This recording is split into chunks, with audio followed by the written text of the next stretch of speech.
A Denver councilwoman wants to require inspections and licenses for all 50,000 rental properties in the city. Now, supporters say it would protect tenants. Others believe tenants would be the ones hurt if this becomes law. Here is Denver 7's Liz Gilardi.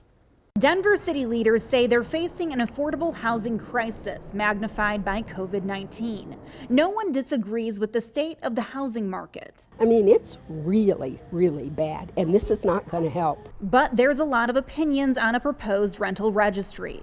It's to protect renters and their housing. Denver City Council President Stacey Gilmore is leading the effort and presented the plan to a committee Wednesday afternoon. 1/2 of Denver's housing stock are rentals. Gilmore says it's modeled after a similar program in Boulder and ensures safe housing. We need to make sure that these minimum housing standards are being met, especially for those who are most vulnerable and maybe don't have a voice to get things corrected or fixed. Denver already requires licenses for short-term rentals like an Airbnb. Up to 54,000 properties could fall within this new ordinance. Who is the audience for this new kind of license? Who are those people? Regina Jackson is a licensed realtor and property manager. She doesn't see the need for another layer of regulation. As a realtor and a professional, I am required by law to meet all the current laws on the books. You know, I have to make sure that the house is habitable. The program would cost $434,000 to get off the ground. The license fee begins at $50, and property owners would have to hire their own inspector to look at the home.